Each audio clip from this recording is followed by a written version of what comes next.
Yom Tov, Zoharim Tovim, and Laila Tov. Good morning, good day, good afternoon, and good evening, no matter where you're at. This is Carrie, and I am going to speak to you today through the proof room.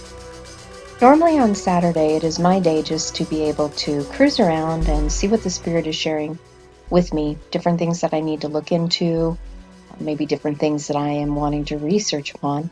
But generally, it'll be a time where I just get to take an excavational tour through various scriptures that the Spirit points out today to me. And today was no exception. It was definitely kind of a round robin, but there was one verse in particular that I wanted to take a look at, and I wanted to show this to you. And it was a one that many of us who have been raised in the Christian faith know very well, that whosoever calls upon the name of the Lord shall be saved. So I thought we would just go ahead and take a quick look at it and see what it is saying to us. Because I know what it meant to me when I was growing up in the Christian faith, and any other people who have had a Christian foundation will know what that meant as well. But let's see what the sacred writings actually were saying to us. So we are going to pull up and take a look in Acts chapter 2, verse 21. Very interesting because it's around the 222 concept, and you're probably going, well, why didn't you break that one down? Well, I probably will get to it just because everything that we teach is on the 222 basis. But the Spirit was highlighting to me that we would take a look at this verse here. So, what do we see? Well, let's go ahead and share with you so that you can begin to see it for yourself, because I always think it's important that you can get your eyes on it. Then that way you can determine how you are seeing it based on what I am sharing with you instead of just conjecture. So the very first word in Acts 2:21, the root of it would be He Vav Aleph, and it means to be, was, or turn, which is interesting because one of the concepts that we've heard many times is that we are to turn and repent. Teshuvah is a Hebrew word for that concept. So there is a turning involved in here. And what is it telling us that we're turning towards? Well, you can begin to see a little bit more clearly by seeing the letters that were placed in front of this root word, meaning to turn. We have a vav added on front, which means that we are connected to Mother's teachings.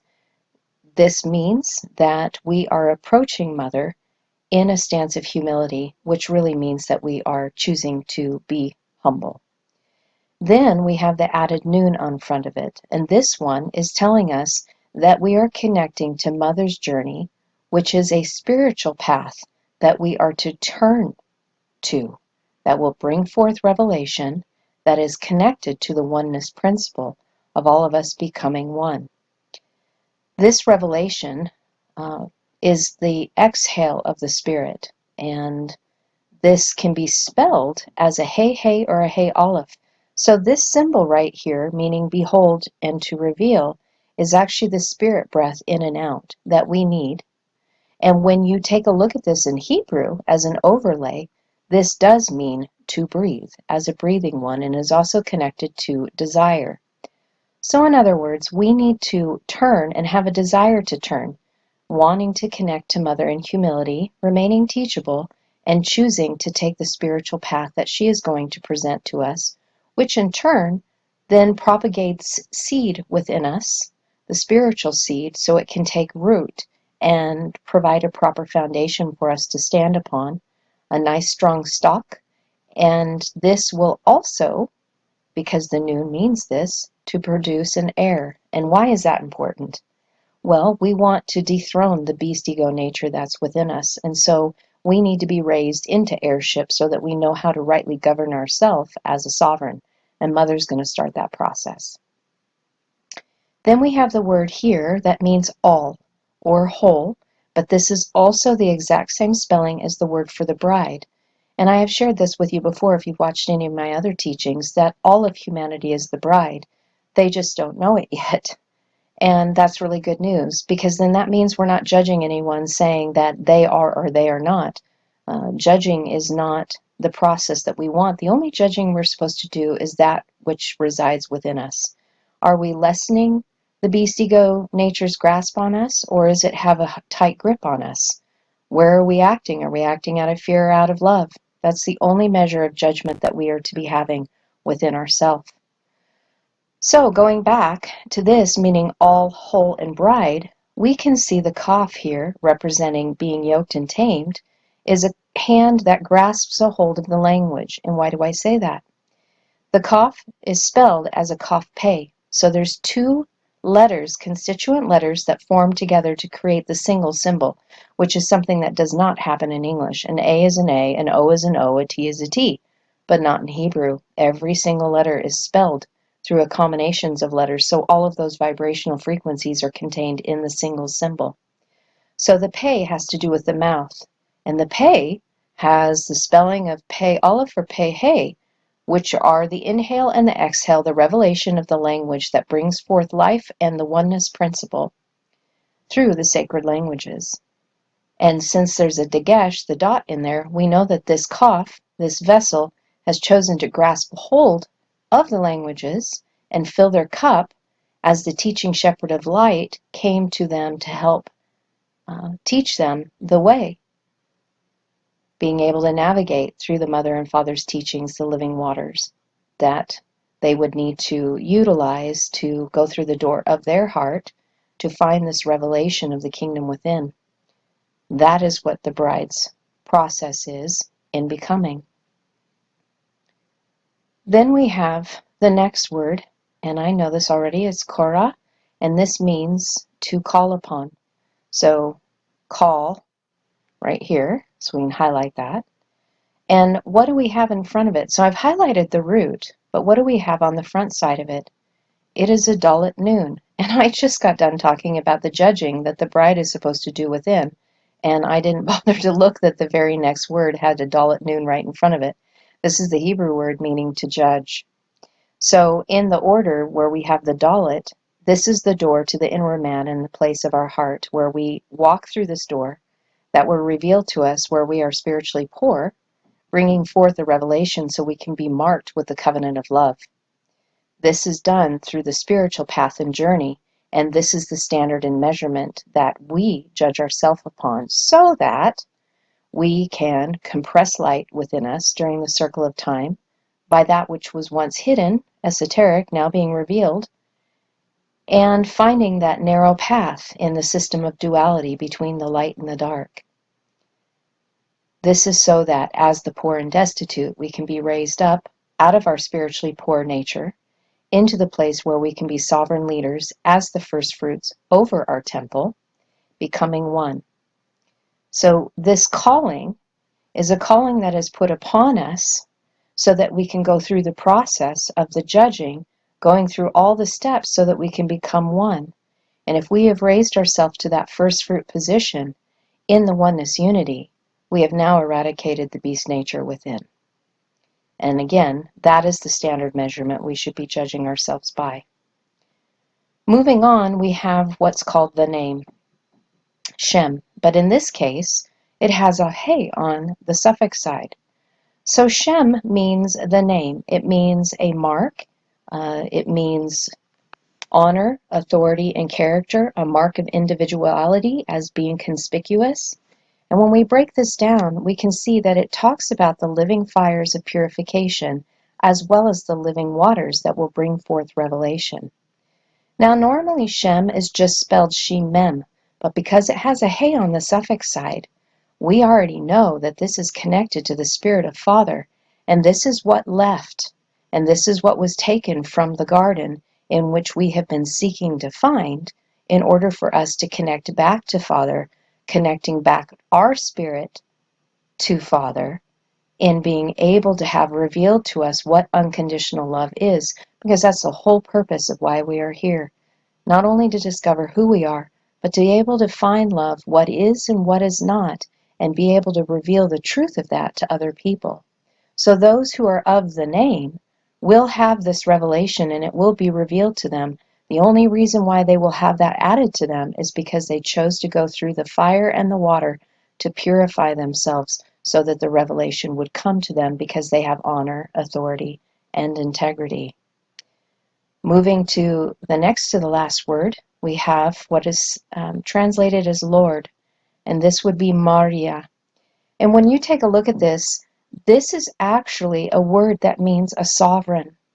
So again, as I was saying before, we are being raised up to become our own sovereigns so that the beast ego nature no longer sits as the God upon the throne of our body in our brain, but we have dislodged it, which makes us a sovereign being over our body. And when we want to take a look at this to see how does that happen, what's the answer here? Well, the very first thing, the dalet has been added on the suffix side. So we must start with Mother. This is about her teachings. She is going to be the first one that will be a door, and really what she does as the door, she is the holder of revelation, and her whole job is to come and knock on the door of your inner being so that you will open it to the revelation that she has, because the work can only be done by you, but she has to point the way so that you can see that you're poor on the inside, spiritually poor, that is, so that you can seek the revelation that is necessary for you to deliver yourself from the beast nature, so that you can have that sine wave signature frequency mark of the covenant raising you to a higher nature. And her job is to take you into the golden rule. But there's something more here in the process of becoming a sovereign. We have Mar, and this is the word for bitter. This can connect to the 6 months Esther went and prepared herself with the myrrh baths before the frankincense, which was the sweet. So Mother's job as a door is to present what you need to see within you to deliver you from the beast nature. But it's going to be a bitter journey. And one reason why it is bitter is that darn beast ego nature does not want to be dislodged. First, it doesn't want to be known or have you know that it exists. Second, it's going to fight you the entire way. But through the living water teachings of Mother and Father, Father is hidden behind Mother because you can't get to the Father except through Mother, as Yahshua was that representation. Nobody comes to the Father but by me through the process of Mother's teachings first. Then those living water teachings are what is meant to raise you up as a leader out of the poor and destitute position of the beast ego nature controlling your nature. So then you are raised up to be a first fruit leader over yourself. And Rosh, or Rosh, literally means the head. So you are a sovereign then over your head. And how did this happen? Well, there was a seed vision that was placed within your heart. And the reason why I'm saying that is because, well, you know what? I need to look here because I know how it is in Hebrew, but we are also overlaying with the Hebrew and the Aramaic together because they're meant to be overlaid. Okay, so in this case where it says Lord and Master, the root is Mem Resh Aleph. So I was on the right track. It's very similar to the Hebrew. What I was saying was that this seed vision had to be placed within your heart, within the center of your being, which then gives you the power, means, and direction that you need to be able to go through that door of the inner man. And this is placed within your heart so that it can germinate within the soil of your heart, because part of the door's job is to begin to till up that fallow ground that lays within your heart, so that the seed, the little yod, which is a very powerful letter, and actually, if you even take a look at the formation of the letters, every single letter has a yod in it. It's placed within your heart, which is the same gematria as the word kazah. So the spelling of yod, yodalit, same spelling as the word kazah, which means a vision. So this has to be placed in your heart so that it can germinate. And what is it taking us to? It is so that this word can be activated in becoming one. This is what allows us to be a master. So think about ascension, think about ascended masters. This whole thing is telling us the process of how to be a master over ourselves in the ascension, which I like to call maturation process. And the very, very last word is what they've translated as saved. And I'm going to show this to you because I want you to see it. Again, that's what I think is important. This, you wouldn't be able to tell this, but I'm getting more familiarized with the Aramaic font. The root of this is a het yod aleph, and this would be chaya. And I have shared before in other things that chai is a word that means life. And so this is life or live. I don't know why they have live, live. I think it was supposed to be live, live, and save. Might have been an error there. But it has the aleph on front of it, and or on the suffix side of it. In Hebrew, it would just be a het yod. The reason why that is significant is that is one of the largest changes between the Hebrew and the Aramaic, as the aleph is added so many times on the suffix because of the oneness principle. And if you think about it, Yahshua came to teach us how to obtain the Christ consciousness because it was the door that came to present this information to us so that we could have the Christ consciousness, because that's what the aleph represents on the suffix side. On mother's side, it would be like the hundredfold measure, and on which is the prefix, but on the suffix side, this is the thousandfold anointing, the Christ consciousness for those who went through the instructions and can teach now, that were given the staff of authority, which really is the usage of the language, the sacred languages of love and light, and they will be bringing forth revelation on how to obtain this Christ consciousness. Now notice that the yod is missing, because I did share with you the root of that word was a het yod aleph. But the yod was placed within the word that we would call as master, as an ascended master. So the yod is already there in being Lord, and it's no longer needed to be here in the life because it was activated through the ascension process in becoming a master. But what is so masterful about how this was written is the noon was added on front. So it is letting us know that if we want to have what is called salvation, that we must start the spiritual journey that comes through the teachings of Mother First, who teaches us the golden rule. And when you go through her teachings, through the spiritual path, where you have been set apart from it, once you understand the covenant of promise and you've been marked with that Tov, that covenant on the inside of you, you are no longer separated from the oneness principle. You now have unity, or what Yahshua would say, I and my Father are one. But these two letters right here mean the word rest. So when you have become a master over yourself, you've had the vision placed within, you are now a first fruit leader, the head over your own temple, in the power that was given to you within your heart to achieve this and becoming one. You are now entering into the place of rest.